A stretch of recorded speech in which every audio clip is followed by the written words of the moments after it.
दोस्तों, पढ़ने से पहले धीरे से अपनी आंखें बंद करें और महसूस करें कि आपका हृदय पूरी तरह से दिव्य प्रेम से भर गया है और आपके हृदय से यह दिव्य प्रेम विश्व के सभी भाई बहनों के हृदय तक पहुंच रहा है। एक बार मैं अपने मित्र का तत्काल पासपोर्ट बनवाने पासपोर्ट ऑफिस गया था। फॉर्म भरने के बाद हम फीस भरने की लाइन में लगे हुए थे। तभी देखा क्लर्क ने खिड़की बंद कर दी और कहा, समय समाप्त हो गया, कल आइए। खूब मिन्नतें करने पर भी वह न माना कि सिर्फ फीस ही ले लो। क्लर्क बड़बड़ाने लगा, पूरा बोलो सरकार को, बोलो ज्यादा लोगों को यहाँ काम पर लगाएं। मैं तो सुबह से ही अपना काम कर रहा हूँ। मित्र मायूस हो गया था तो मैंने कहा, रुको, मैं एक कोशिश और करता हूँ। क्लर्क साहब कैंटीन में अकेले बैठे अपना टिफिन खोलकर खा रहे थे। मैं उनके सामने बैठ गया और बोलने लगा, तुम्हारे पास तो बहुत काम है, रोज ही नए नए लोगों से मिलते होंगे। वह बोला, हाँ, मेरी कुर्सी के सामने तो बड़े से बड़ा अधिकारी भी लाइन में लगा रहता है। मैं बोला, तो तुम्हारी प्लेट से क्या एक रोटी मैं भी खा लूं? उसने कहा, हाँ, खा लो। मैं खाना खाने लगा। मैंने खाना स्वादिष्ट होने की उनकी पत्नी की तारीफ की। मैंने कहा, आप तो बहुत महत्वपूर्ण और इज्जतदार कुर्सी पर बैठे हो, तो तुम बहुत भाग्यशाली हो, किंतु अपने पद की इज्जत नहीं करते हो। अगर तुम अपनी प्रतिष्ठा की इज्जत करते तो यूं रूखे व्यवहार के ना होते और ना ही यूं अकेले बैठकर खाना खा रहे होते। तुम्हारा कोई दोस्त भी नहीं है।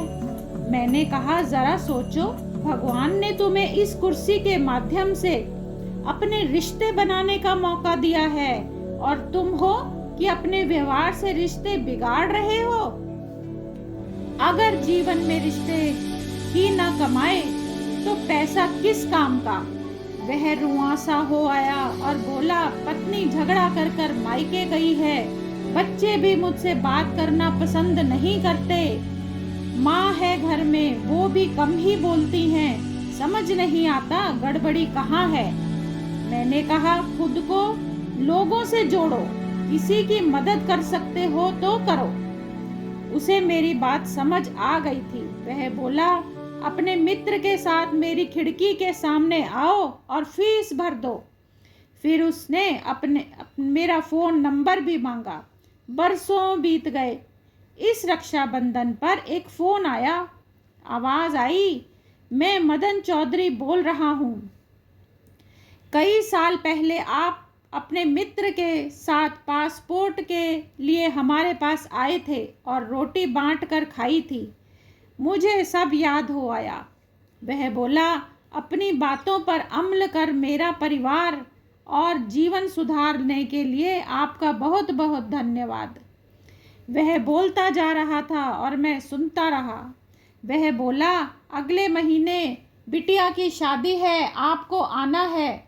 सोचा नहीं था कि सचमुच उसकी जिंदगी में भी पैसों पर रिश्ता इतना भारी पड़ेगा।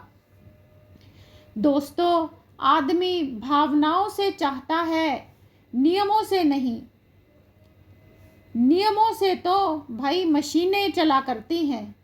जब मुझे को प्रमुखता देते हैं तब एकता खो जाती है और रिश्ते भुला दिए जाते हैं। रिश्ते एक तरफा नहीं हो सकते, दोनों तरफ से त्याग की आवश्यकता होती है।